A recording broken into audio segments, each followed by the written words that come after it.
My name is Beverly Cross, and I'm actually going way out of my comfort zone because I've never done a program for adults. I worked at Montague School in the library, and so I've done a lot of storytelling with children. So, just treat us the same. yeah, kind of that's what I was thinking. If I talk a little slowly or whatever, okay? Anyway, so I wanted to tell you that I'm really glad that you're here, and I'll be the hostess for the program, and so sit back and relax and just enjoy the slideshow. So how this program actually came about was I came across this book it's called The Old Brass and Town Bands of Siskiyou County Pre-Civil War to the Early 1900s. And I came across this at the Historical Society Library on Minor Street. And I read this. It's written by Kathy Graves, who's in the audience. Anyway, and I came across this and I just thought it was so fascinating. Have any of you ever been in band, learned to play any kind of instrument? Yeah, quite a few of you. So you know that it can be pretty exciting. Well, anyway, when I read this, I love bands and I love music, and so I was really excited to read this, but I enjoyed this so much I couldn't keep it to myself. And so I wanted to do this program. So I used slides that I found from the Siskiyou County Historical Society. I used a lot of quotes from Kathy's book. And I did a little extra online research to fill in some of the gaps. So I hope you enjoy the presentation today. And I just wanted to say that where necessary, I have credited the slides, the music, the clips within the slide. But otherwise, most of this comes from the book. You might be thinking, why are we talking about bands? Why are we talking about music? In Siskiyou County, back in the 1800s, why nearly every town had a band? Well, music unites and bands excite. So, in the mid-1800s, a brass band was a celebration of civic pride. Practically every small town, in fact every town, had a band. Factories had bands, companies had bands, fire departments, even the militia often had bands of 10 or 20 professionals or local amateur musicians. The brass band features instruments such as bugles, trombones, cornets, and sax horns, and we'll talk about that. But why were these brass bands becoming so popular? Well, what you might not know is during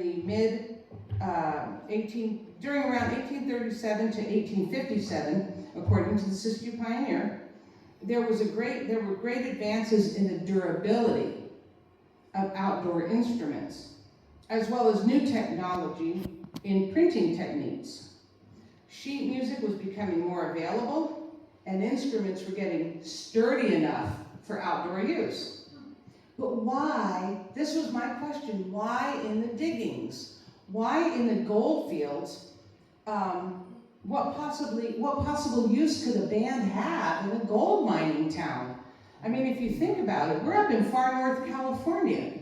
What is the purpose of that? Why? How could they do this? Well, actually, what you might not know is that a lot of people still have that attitude. In doing my research, I found some really cool websites, and I actually, because you have to ask permission to use things from the websites. So I got in touch with this one website, and I'll talk about him, but his name is Ken Brunges. And he told me an interesting thing that happened to him a few years back. So one of the things that Ken reminded me was that during the mid-1800s, our country was just beginning to grow west of the Mississippi. But back east, bands were already a big thing. So some years ago, Ken's band, and his band is called the Gold Rush Cornet Band. Well, they had a chance to play the Great American Brass Band Festival, which was in Kentucky.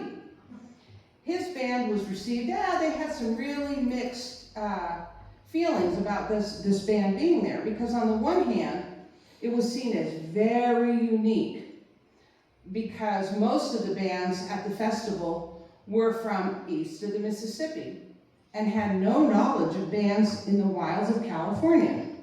So some were looking at that as, this is kind of exciting and fascinating and new.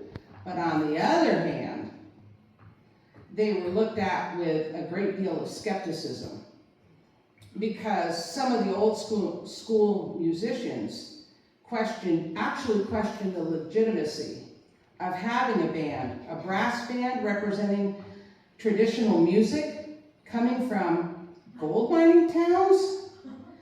Gold mining towns, this is what Ken said, they all thought that gold mining towns were just full of scuzzy old men mucking around in the mud, you know? And so they certainly couldn't be refined enough to have a band, to sustain a band, or even appreciate that kind of music. Yet Ken said, here we were representing music from before the Civil War, predating that war by 10 or 15 years. They had a music style and a tradition that was flourishing from Sacramento and on up into the diggings, years before what those bands were representing in Kentucky. They didn't have a clue, he said. They didn't take us seriously, so we educated them.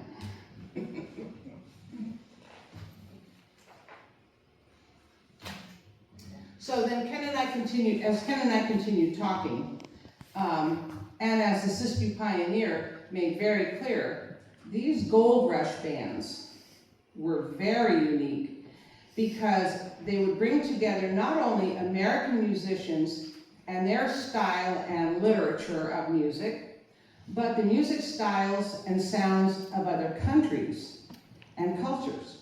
You think about it, gold mining towns attracted hopefuls from many nations.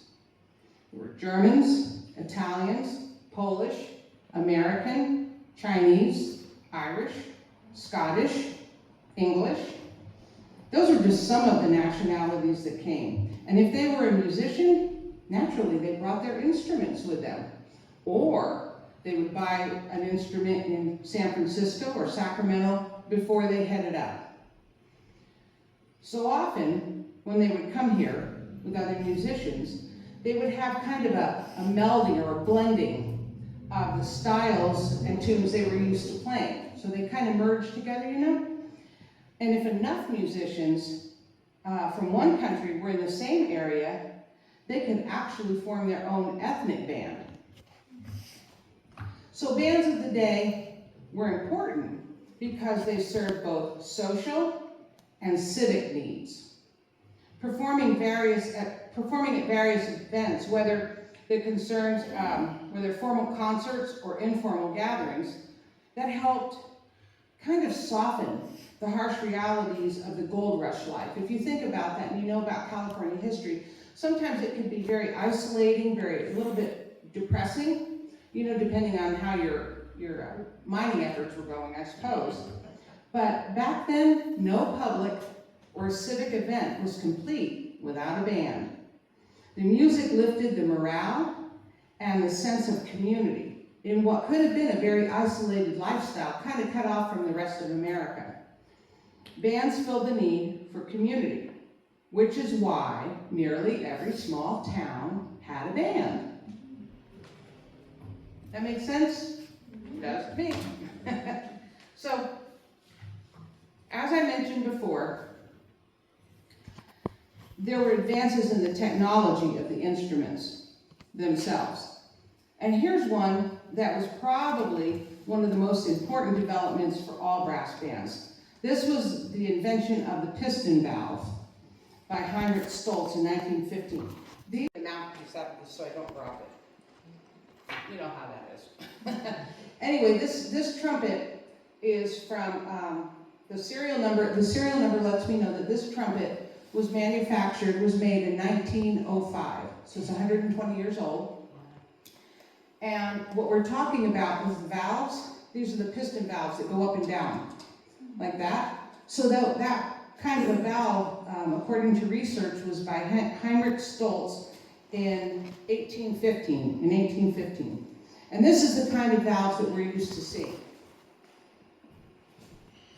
Isn't that beautiful? Yeah. Gorgeous. And so, with those kind of valves that went like that, the information told me that this gave the instruments portability and speed. So now the musicians could march along and play at the same time with pretty good precision on the notes. But then building on that, in the 1830s, there was a renowned instrument maker whose name was Adolph Sax. You probably recognize that from the saxophone, right? Well, he also invented what's called a bell-up sax horn. The sax horn family gave the brass section a complete set of instruments from the highest treble to the deepest bass. And you can see that in the picture over here. And it says they were made from very sturdy metal, which was actually cheaper for the working man to own, and they were rugged enough for outdoor use. Okay, so that was that. But then what happened in America, in 1838, Allen Dogworth, he modified that sax horn by pointing the bell backwards to use in a military band. And the reason for that is that, when the band is marching, the band would go first, and then the troops would go behind them. And so if the bell is facing forward, the sound is going forward. So he invented the backward blaster, it was called, and it went over the shoulder. It's an over-the-shoulder sax horn. And they were very extensively used during the Civil War. So this is what they might have sounded like. This is the Allen Dogworth Band. This is the Dogworth Sax Horn Band playing Washington Gray's March, and they're located in Ann Arbor, Michigan. They have a really cool website, but this is what they sound like.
That was what they sounded like. Did you notice how fast they could change the notes? Yeah, it's those valves. So with these developments in the actual instruments themselves, they were sturdy, they were portable, they were less expensive. Well, with that, the brass bands of the day could be off and running, or marching, as it were. And they needed something, at this point, they needed something to play. Sheet music. If you've been in a band, you know all about sheet music. Well, I don't know if you know this, but there were changes that were happening with printing technology. And did you know that in the 19th century, it was considered the golden age of publishing? You want to know why? Well, first, the techniques were changing. Lithography emerged as a faster and more cost-effective method of printing than engraving. And so they could use that in reproducing sheet music. But then, after that, along came chromolithography, and that was developed in the 1840s.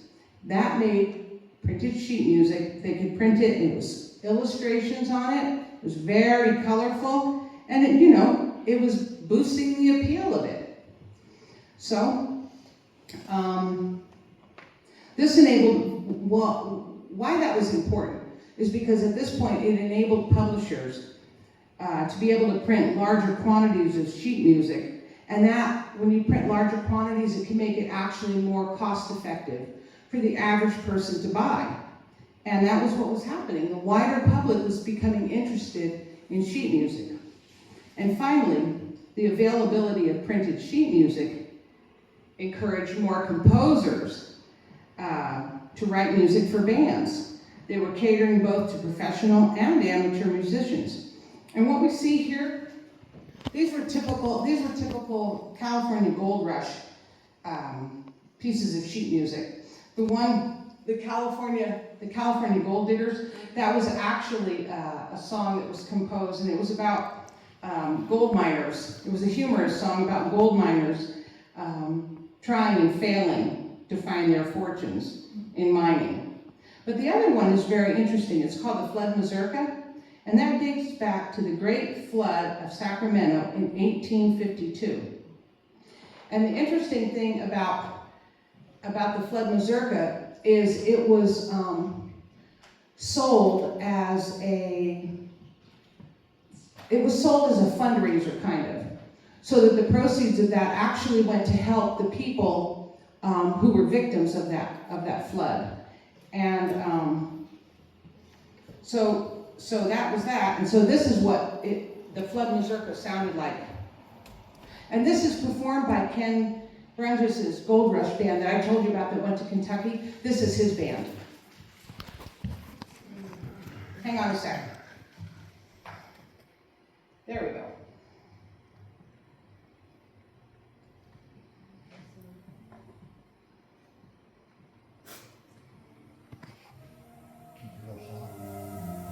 Here it goes.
All right, so that was the California, the Gold Rush Cornet Band from Ken Brunges. And so what I noticed from all of this was that with the advances in printing technology, and it was coupled with the efforts of dedicated publishers and the growth of popularity of band music, this made sheet music much more widely available.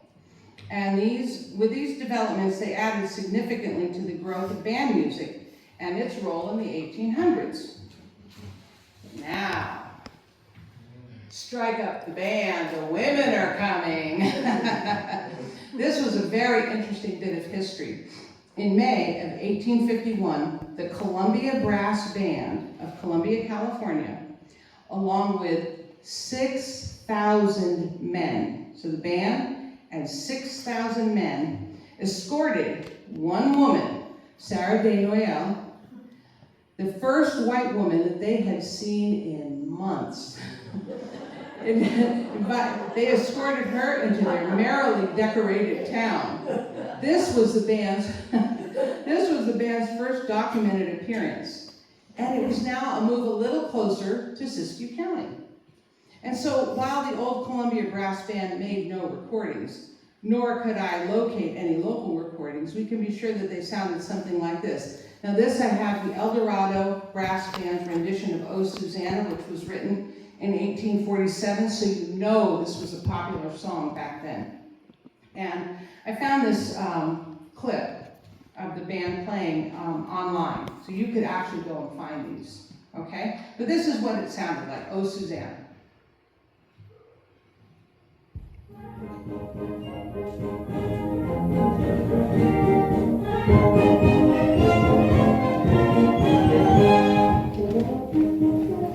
Get warmed up.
Pretty lively, huh? Now we're going to come to the part of this program that really got me excited. When I read this book, I read the absolutely most fascinating story I have ever read. And it's a true story. That's what made it. This is just remarkable. Listen to this. In August 1858, 12 men, including 7 members of the Yreka Brass Band, walked 50 miles or so, and then ascended to the top of Mount Shasta, California, with their instruments playing Hail Columbia and other patriotic tunes on the summit at a height of some 14,000 feet. The trip there and back took them 3 days. This is not something that the bands of today would take on easily. So I wanted to read you a few excerpts from the Siskiyou Pioneer regarding this amazing event.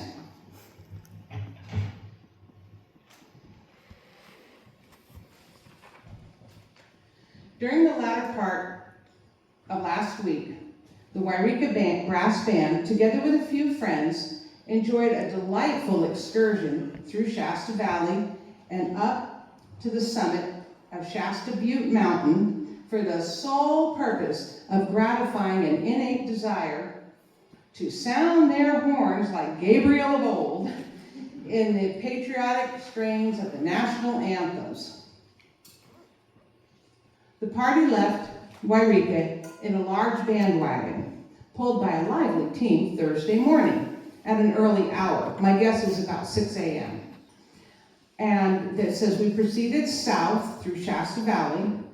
We saluted each house with a favorite air to the delight and astonishment of the residents who were unprepared for such a novelty, besides causing a few of the uninformed to exclaim, "Hurrah, boys, the circus is coming!" And this article goes on to say that the band passed the Orr's Ranch. Now, if you had a chance to look at that map, in the back we outlined with yellow highlighter the basic route that they had, because when I was reading this, in my head, I was picturing, maybe old Highway 99 or some of the roads, and I don't think that those were the exact roads that they had. They certainly didn't have I-5. So, when we're finished, if you haven't looked at that map, please do, and you'll get kind of an idea.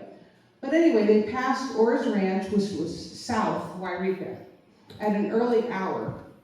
Thence we arrived at the Stevens place about 9 a.m. And they stayed there for a short time, and they continued on to Mrs. Harriet Eddy's house. And that was in Gazelle, what is present-day Gazelle.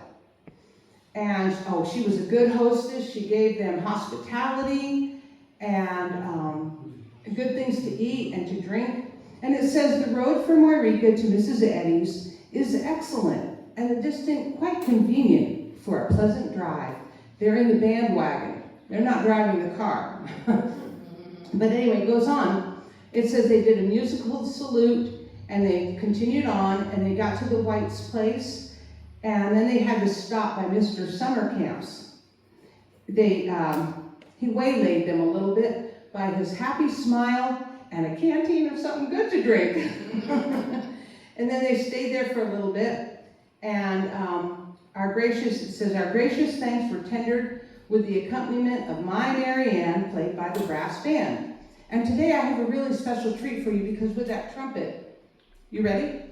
Yeah. With that trumpet, I have my grandson who's actually going to play My Mary Ann for us, and we'll see what it sounded like. But you got to remember, this is a 120-year-old trumpet, so hopefully the notes and the valves will all work the way they're supposed to. Yeah, hopefully. You got it? I'm trying to get this one to go, like, to get back up, but it's like... Yeah, you have to unscrew it, lift it out, and then put it back in just a little more gently. I was having trouble with that one this morning. I actually just got that trumpet back from the repair shop. It was a mess when I got the instrument. Hey, Andy? Yeah. I'm going to continue on with this, and then when you're ready and you get the valve working, Okay. just come on up, okay? I'll do that. Okay, so hold that thought.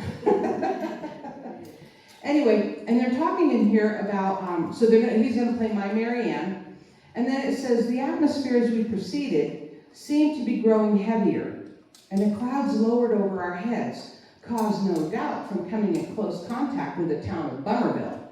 I was like, Bummerville, where is that? Well, the book gave me a clue, because it says Bummerville was probably a sawmill community operated on or near the Shasta River. It's a few miles south of what became Butteville. Okay, so you got to picture that in your head.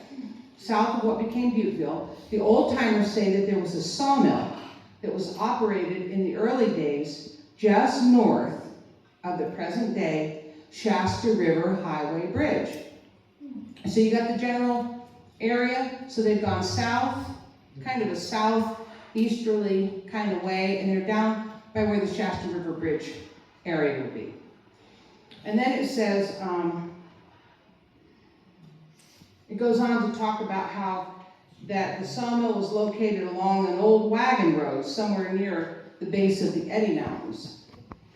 And this road coming up from the Sacramento River Canyon through what became known as Strawberry Valley. So they're going along to the Stevens place. Old timers say that traces of the railroad could still be seen. And so they go along through that.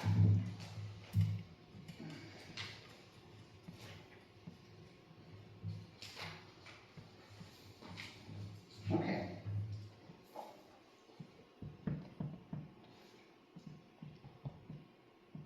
Hang on a second. I've got to find my spot here.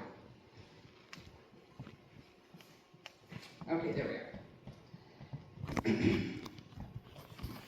There we go. I turned too many pages. Anyway, so they crossed. So they got to Bummerville, and then at Bummerville they gave three cheers on our exit, which we heartily returned with lively music and more cheering.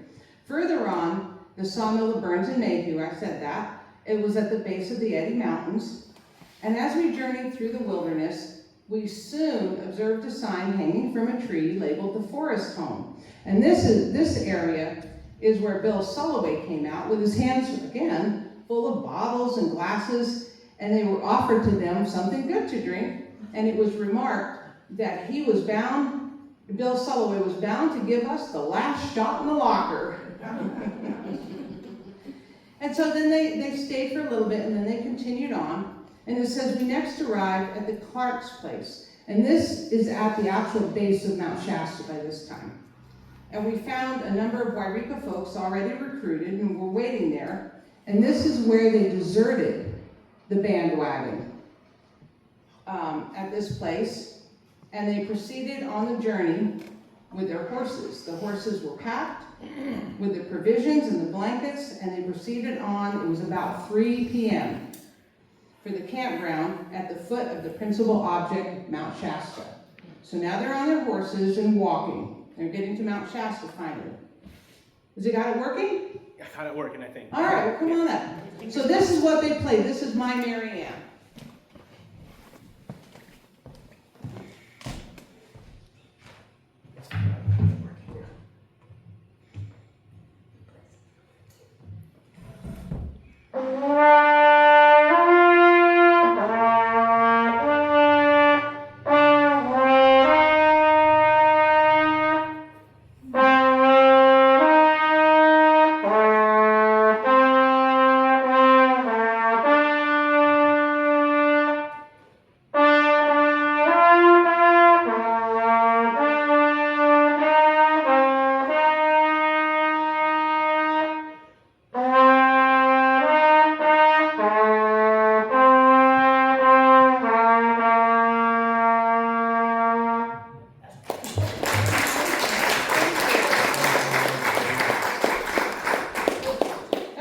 For a 120-year-old trumpet and a 21-year-old kid. Anyway, thank you very much, Annie. I really appreciate it. Anyway, so now they're at the base of Mount Shasta. They've left the horses, and they've had something good at the Soloway house. And it says then it says, as soon as we packed our horses and provisions and blankets, we proceeded on the journey starting about 3 p.m. After traveling 12 miles over hilly and very rough trail through an immense thicket of chaparral without anything to drink, we all felt very much fatigued with the trip. But finally, we came to a cold stream of water about dusk, so now it's getting on towards evening. About dusk, we indulged in a huge supper and delicious cups of steaming hot coffee.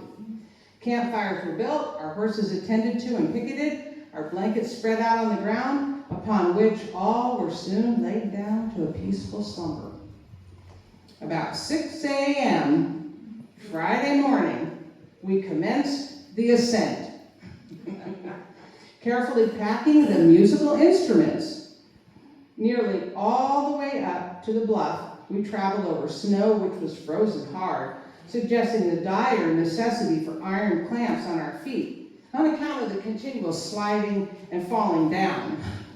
In many places, the stones and gravel were very loose and caused us much labor in forcing our way up, occasionally losing a few steps just to gain one. Crossing over the Black Hills above the bluffs, that's where it said it was very hard to ascend. But what it said was that the wind was blowing so strong and cold that a person could hardly travel more than 20 yards without resting. The air was getting thin and light, and it cut our wind considerably. So I was even beginning to wonder, are they going to be able to play up there at that altitude? Anyway, and it talks about they're moving along. We passed another field of snow where we found water. But it was strongly impregnated with sulfur. On crossing the snow, we observed the sulfur spring, which was bubbling and puffing and smoking like a huge pot of boiling water, sending out a most disagreeable odor. So, on reaching the pinnacle of our ambition, they reached the top. They reached the top of Mount Shasta. They called that the pinnacle of their ambition.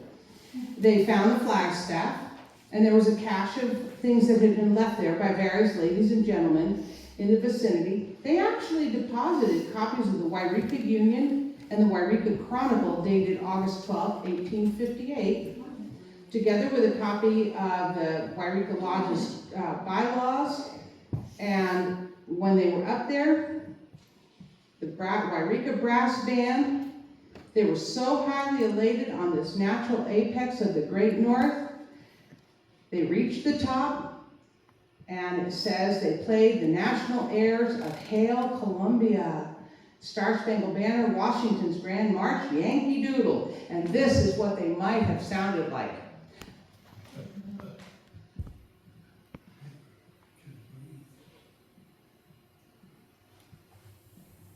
This is a very soft recording. What do you expect? They're on top of Mount Shasta.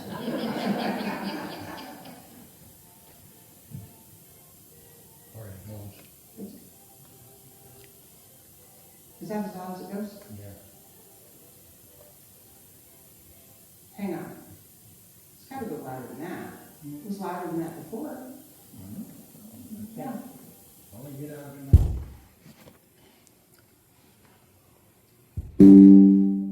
Sorry. whatever that was. There we go.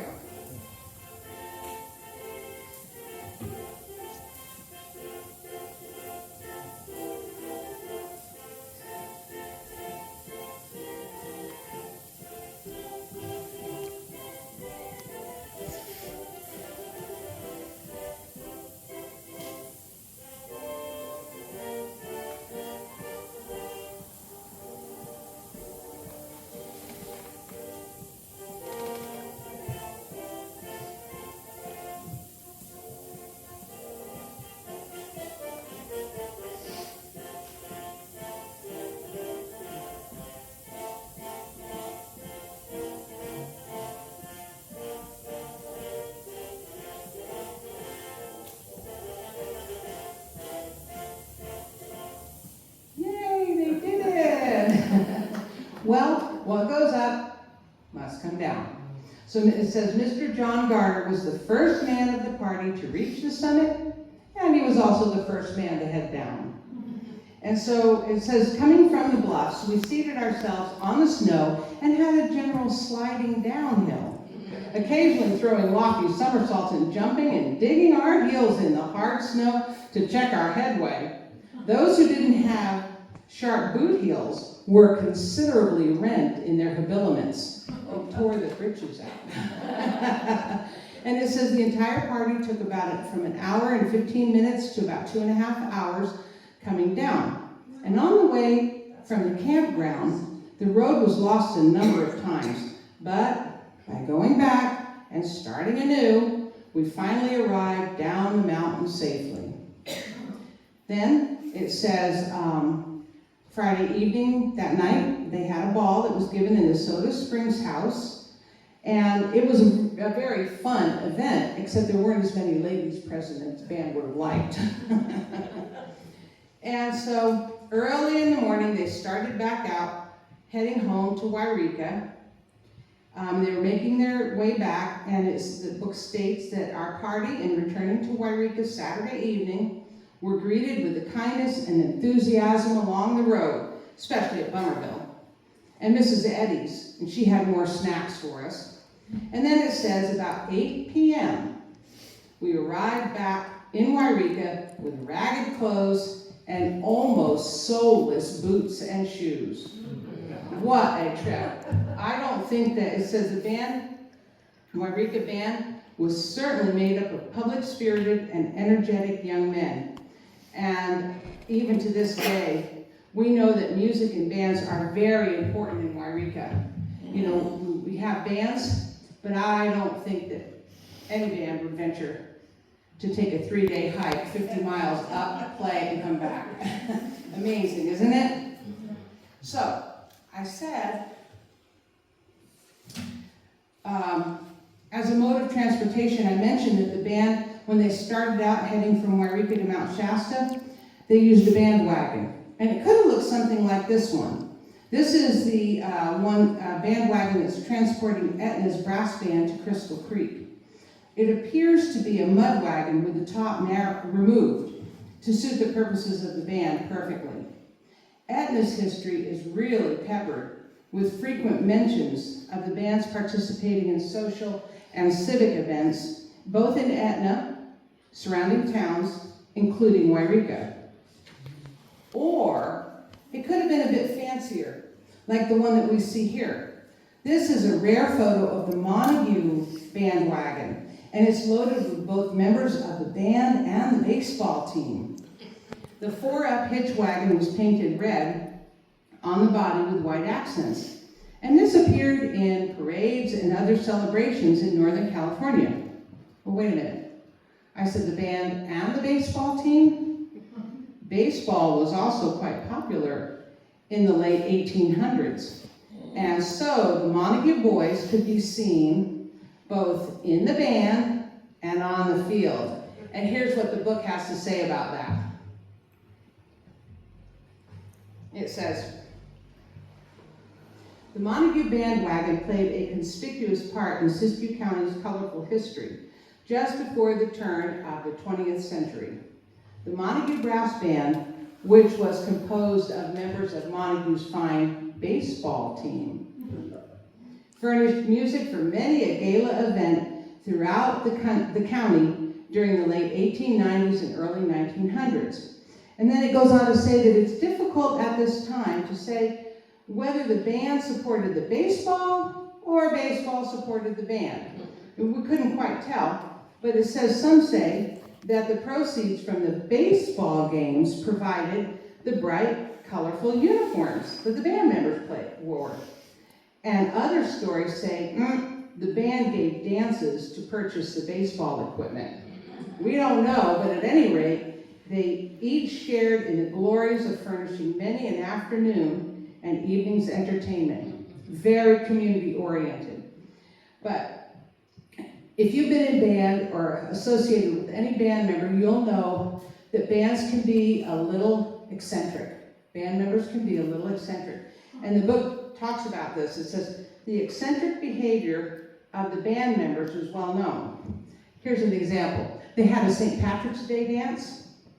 The Montague Band was said to have played only one tune, The Wearing of the Green, all night long. But they varied the tempo according to the dance.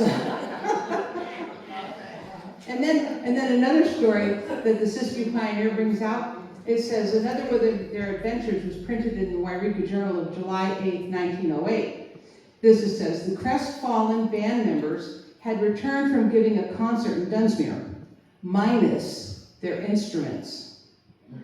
After spending the night in a boarding house, the committee was presented with a bill for $56 for 10 rooms. But the sign over the door read 25 cents and 50 cents for rooms, and they quite naturally refused to pay. So the landlady locked up their instruments. Of course, it says the committee was at fault for not making suitable arrangements in advance. But those Montague boys said that if they ever went back to Dunsmuir again, they would take their blankets with them and tie their instruments to their backs. And you know, hang on.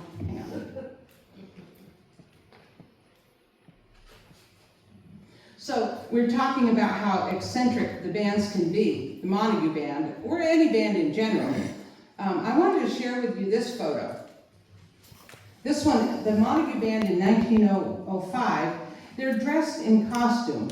And the caption in the book says that they're looking like a vaudeville act, clowning around in a mix of wacky costumes and stage makeup. So there they are, being their eccentric selves. But sometimes, a band might dress in costume to make a political statement, as seen in the photo of the Yreka Band on July 4th, 1907. This is an example of the tradition of the Horribles parades, which started primarily in New England during the late 19th and early 20th centuries. These horrible parades were essentially a satirical and humorous procession. They were often held on Independence Day, where the participants sported grotesque costumes, kind of to poke fun at the politicians and other prominent figures. But I thought these pictures were perfect representations of how peculiar or ready for fun musicians can be. And there's a side note about the picture of the Yreka Band, that one over there, the one with the posters. I really tried hard to see what those posters said. So the one on the right, that's the closest to the building, that says, Yreka Band is on the bum. And the other one on the left says, for free music, apply to the Yreka. And the last word is just unreadable. So now we're all going to be on the bum because we might not ever know where to go and get free music. But you know, bands, when it came time to dress up and be formal, even the bands of the old mining towns could pull it off, as these two photos show. One is Frank Niles, and he's posed with a band uniform and carrying his drum and drumsticks. And he's got a hat on that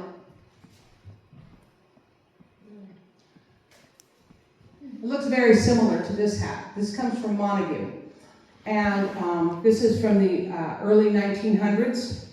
And you can see that he has a plume on his hat.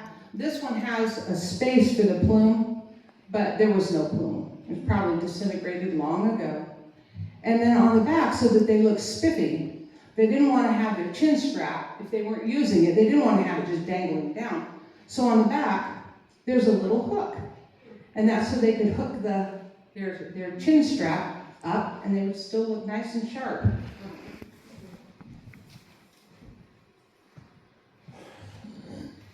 And then on the other side, we see the uniform cornet player.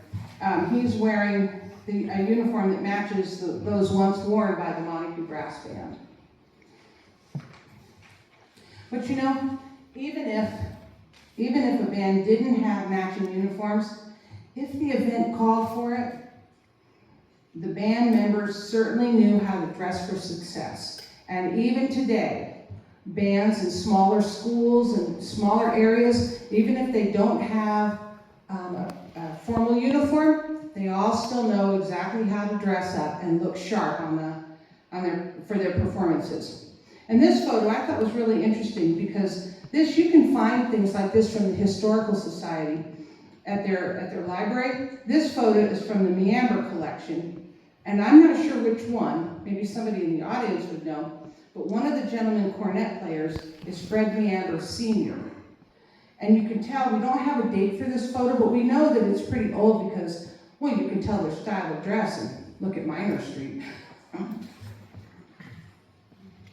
Now we see Dunsmuir's Southern Pacific Brass Band of the 1890s. Now this is an example. Remember I told you that bands sometimes they had company bands? This is an example of a company band. Here, the band is seen in front of what's called the Railway Club. And that was a club that Southern Pacific Company provided to increase the morale and positive options for maybe wholesome activities. Bands were, and still are, an event for the whole family. So the Southern Pacific wanted to make sure they kept it wholesome. Then we have an example here of Sisson's Walbridge Band of 1888. Now they performed for a number of events, but only until 1890. You can see the band members are consisting of persons of various ages. Some are pretty young. The thing about this is that because of their ages and the circumstances, small town bands had a tendency to kind of ebb and flow. They would form, they would break up, depending on the situation of work, or who might move on to another more prosperous town, who might graduate from school, get a job, or when the Civil War started, men left to join up. It wasn't usual for a band to start, go really strong, and then disband, and years later, reform into another band. And I talked about also ethnic bands.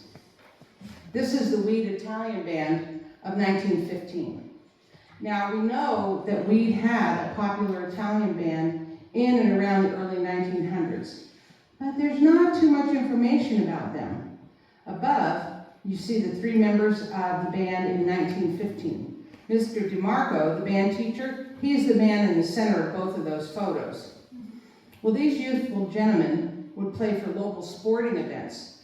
During World War I, the band would meet the troop trains and play for the soldiers.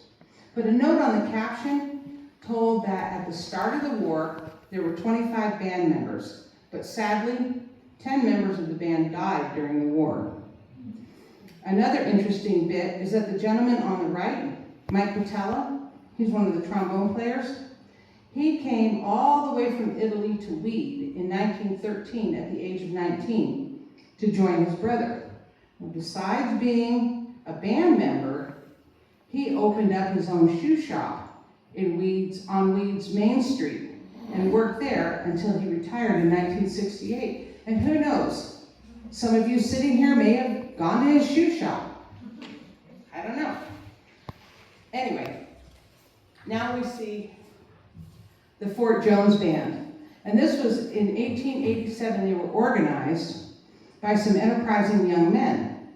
And you see there's women in the background, see that? But they're not women in the band, because at that point in time they were not invited. Women were not invited to join in the marching bands.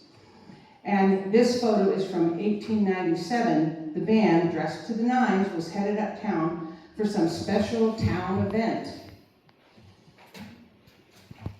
And here we have an 1889 4th of July parade with the Sisson brass band decked out in their uniforms and matching caps, marching on into history. For by the mid-teens of the 1900s and on into the 1920s, the jazz age had arrived, and many of the musicians who had played in the brass bands were now playing in local jazz and dance bands.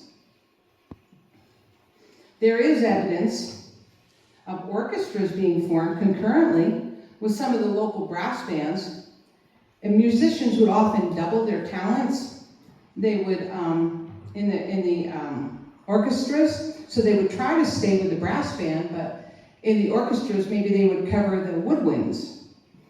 And especially, and then it also brings out, I thought you'd think this is interesting, that musicians, in addition, orchestras were being formed using women, especially on the stringed instruments or as vocalists. So with the advent of jazz and dance bands, the era of this town brass band was pretty much coming to a close. Fortunately, we have photographs and newspaper articles that have survived to verify a particular band's existence. However, some of the history of the town brass bands have been lost. Sometimes all that remains is a person's distant memory of a relative playing in such a band, or a comment naming a band about which there seems to be no photos or other information. For today, we've seen and heard some interesting stories of our own bands, and time would fail us if I were to give it all to you. But you remember, you can enjoy more of our local history in person or online by visiting our local Siskiyou County Historical Society. Thank you for hearing me out today. March on!